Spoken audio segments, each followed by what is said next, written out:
সূরা আরাফের 2 নম্বর আয়াতে আল্লাহ জানিয়েছেন, এই একটা কিতাব আমি আপনাকে দিলাম, এটা শুধু চমা খাবেন আর মাথার উপরে রেখে দেবেন। কি আওয়াজ দিলেন না? তার মানে মনে হচ্ছে নাকি যে এটা খালি চমা খাওয়ার জন্য আর মাথায় রাখার জন্য? কি করবেন এটা দিয়ে? হারাজম মেনু হলে তুমজির বিহি, মানুষদেরকে আপনি সতর্ক করবেন এই কোরআন দিয়ে। কিন্তু আপনার মনের ভেতরে যেন কোনো সংকীর্ণতা, দ্বিধা, দ্বন্দ্ব, ভয়, ভীতি, সংশয়, সন্দেহ এগুলো কাজ না করে। যিকরানিল মুমিনিন, কোরআন মুমিনদের জন্য উপদেশ। বলেন সুবহানাল্লাহ।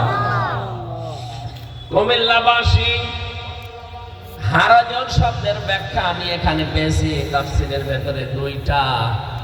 1 নম্বরে, হে নবী, কোরআন যখন প্রচার করতে যাবে, আপনার বক্তব্য অনেক মানুষ হয়তো না বোঝার কারণে মন খারাপ করতে পারে। এরকম মানুষ দেশে নেই? বলেন বলেন। আমরা যেটা বোঝাতে চাই ওইটা না বুঝে উল্টা বোঝে।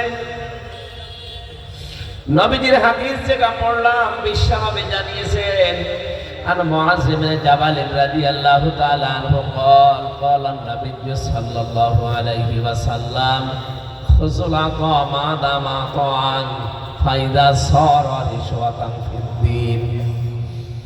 হযরত মুআয ইবনে জাবালকে যেদিন ইয়ামেনের গভর্নর করে নবীজি পাঠাবেন, ঘোড়ার রাকাবের ভেতরে তিনি পা অলরেডি দিয়ে ফেলেছেন।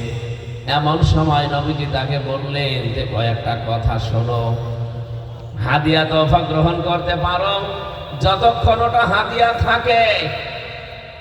তুমি যেহেতু একটা এলাকার, একটা প্রদেশের গভর্নর হয়ে দায়িত্বশীল হয়ে যাচ্ছ, সম্ভবত মানুষ তোমাকে হাদিয়া দেবে।